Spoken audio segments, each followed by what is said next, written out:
Next, this is just financial overview, medical out-of-pocket costs. I don't typically focus on this too much when I'm looking at employer costs. This is a lag report, not something I focus on right now either. Overall, medical paid per member per month by leading diagnostic category. This is something I focus on because what you'll have down the left-hand side here is various different conditions, and it's going to show you how your per member per month costs have changed. It's also going to show how it has changed in total. So for this specific employer, they doubled, and you can see it was probably because they had a claim here that was in perinatal. But I want to look at this. This single page here is going to tell me what is driving your costs. And, maybe it's mental health, maybe it's diabetes, maybe there is a program out there associated with these conditions that we can implement. That's the actionable information you're going to get there. Next is just a regular financial summary. Again, not much I look at on this page.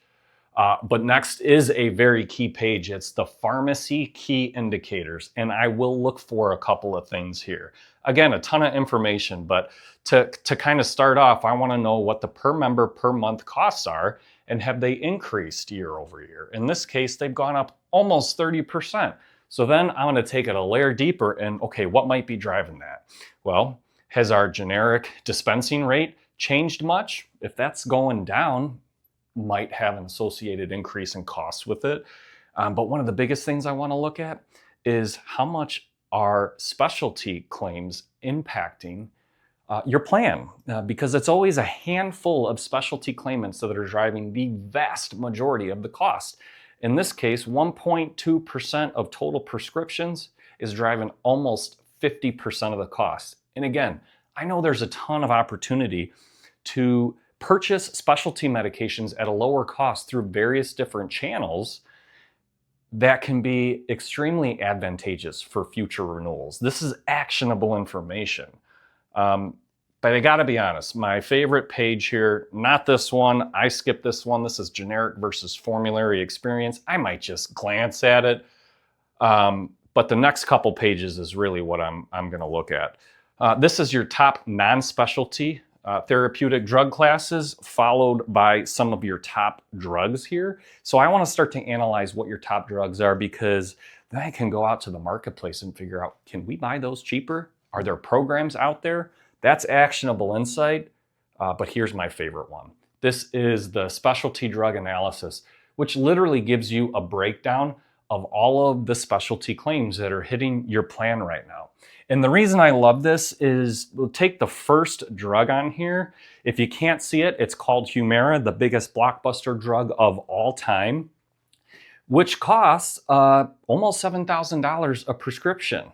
And the reason I bring that up is because I look at that, I immediately see opportunity there, because Humira is on most employers' plans today, and there's a biosimilar available through Mark Cuban's Cost Plus Drug Company for 1/10 of that cost. And so I know if you have a Humira on your plan, there is immediate opportunity to severely impact your future renewals.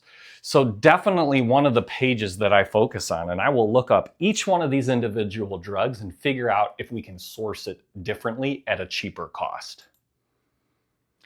After that, it's just the appendix. So you can see there's like overall probably 20 to 28 pages in this report, only a handful of pages that I'm really going to focus on, because we want to understand and justify what your renewal is. And then again, what can we take out of this report that can help us for future renewals? That is the name of the game. How can we take this data and plan over a multi-year period to achieve the goals that you want to achieve? So look, I hope this video helped you out a little bit. I hope if nothing else, you go out and you request your data, your Blue Insight monthly financial report, or whatever version that is for whatever carrier you have. Go get that from your broker, go get that from your carrier, and demand that your broker review it with you.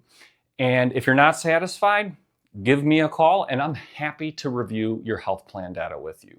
So again, hope this was helpful, and I'm excited to talk about some future topics next time. Thanks.